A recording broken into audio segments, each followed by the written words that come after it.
Hi guys, this is Mike from Hudson Valley HiFi with a short video here. This is actually a by request video from one of our subscribers. He had asked us if you could make a video describing the differences between the Rega Brio integrated amplifier and the Rega Elex-R integrated amplifier. Be greatly appreciated. Thank you. So yeah, here we go. Why not? So here are the two integrated amps mentioned.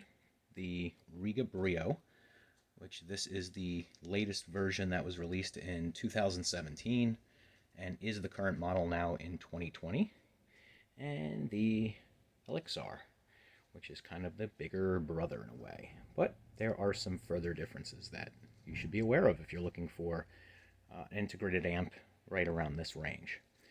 So, number one, why either of these models? Well, if you've done any reading on what Hi-Fi or Stereophile or Absolute Sound, any of the big publications, you know, when these come out, if they do a revision, many years, these win best, you know, in their class.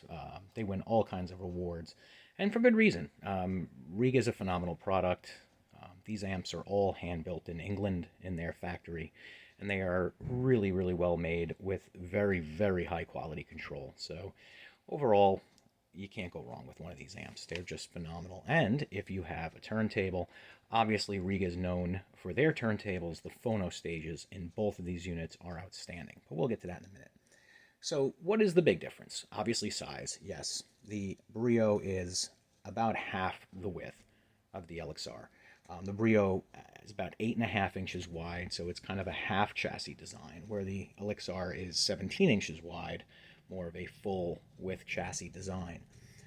Power-wise, both units use a Sanken Darlington transistor.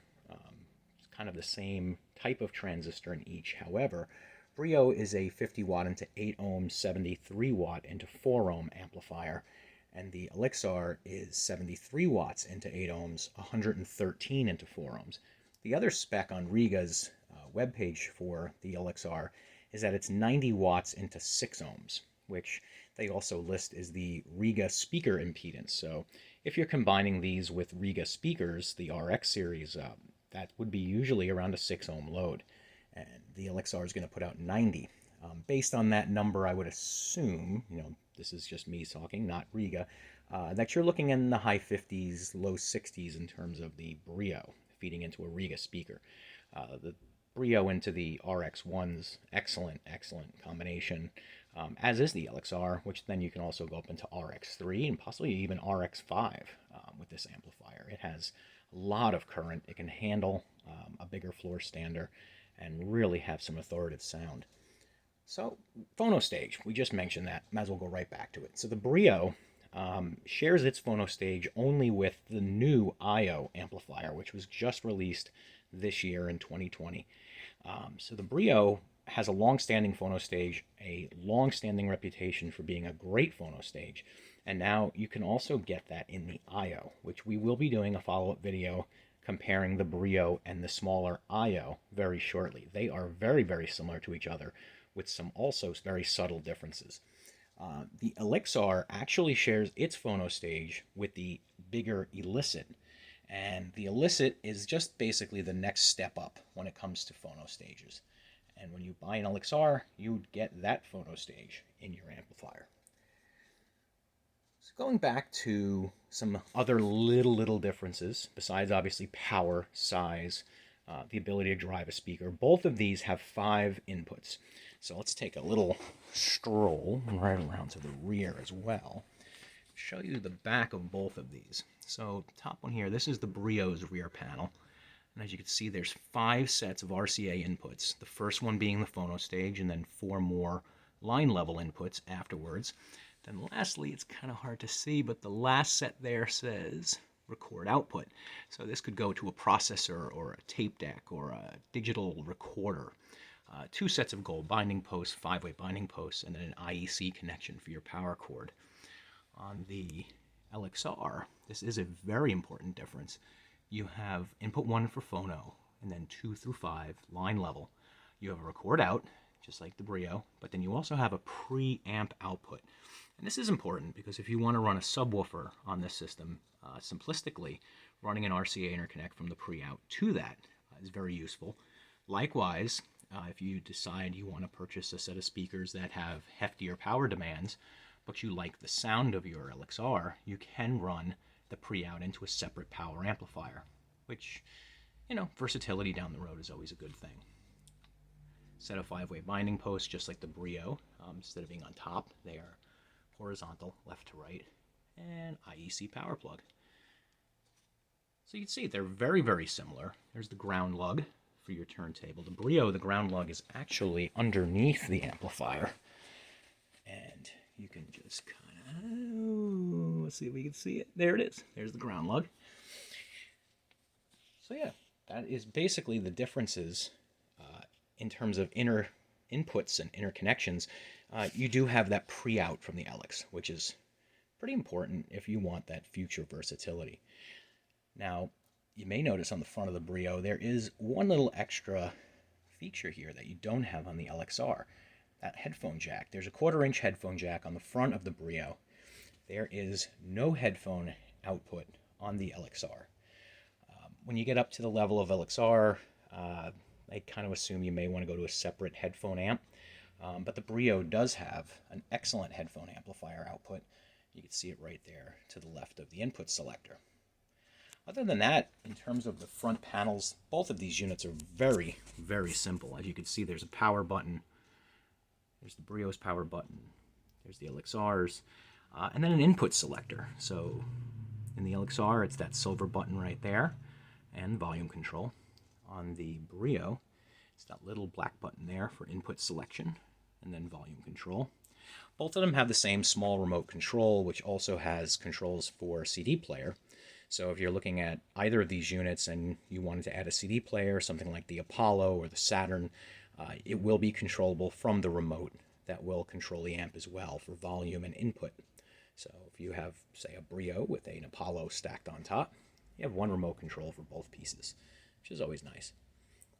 So what makes these a bit better than other amps in their category? If you go to Rega's website, they describe that both amps designed, and I'm quoting here, develop a low source impedance emitter follower Class A driver stage. So what does that mean? Does that mean the amp is Class A? No, the amp is not Class A. The driver stage for the amplifier, which it's sort of the early gain stage of the amp, is an emitter follower Class A driver stage. So there is some Class A circuitry in here. However, the amplifier's output stage is not Class A. Class A in some of the larger amps developed over the years, as folks know, they produce a ton of heat, tons of heat. The amp is running kind of like full rev all the time. That is not the case with either of these amps. They are not full Class A output. However, that Class A driver stage is helpful in obtaining a little better sound.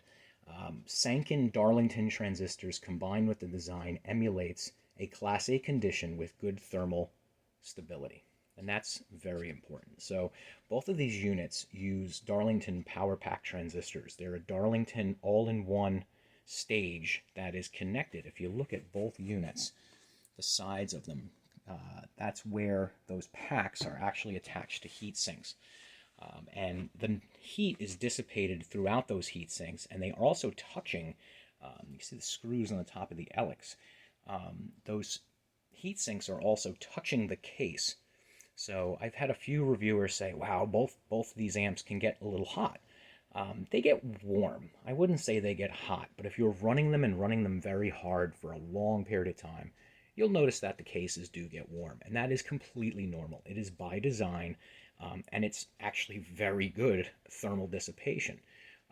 That the design itself is utilizing the case as an additional heat sink, and it works exceptionally well. So it's kind of a decision as to your needs. If you're looking at either of these amps, which one do you really need? Sound-wise, there is a distinct difference. You definitely would want to hear each of them if you could. And a lot of it, of course, depends on your speaker symmetry, which is so important. So my suggestion, if you're looking to purchase one of these guys, definitely think about your speaker. Do a little research as to whether your speaker, has good symmetry with the amp you're choosing. And if you need the extra power, I would definitely say the Elex-R is the winner. If you don't quite need that much power, say you're looking at a smaller system, bookshelf speaker, and you want to save some space, well, you really can't beat the design of the Brio. It's such a small amp at 8.5 inches wide. You can fit this on a shelf right next to your turntable and not have to have a really large rack to house everything. So I hope this was really helpful to everybody. If you're looking at one of these amps, I urge you to definitely hear one. Give it a try. If you have questions, please post them in the comments below. We are happy to help with questions. Please subscribe to our channel. Hit that subscribe button and click the icon so we alert you when we put up new videos. And if you have any questions or you want information about either amp or any of the Rega line, you can reach us at 845-219-1730 by call or text. And if you want to get me personally, you can also email me. It's mike@hudsonvalleyhifi.com, and I'd be happy to help you out with any questions you may have. Once again, thanks for watching, and we'll see you in a future video.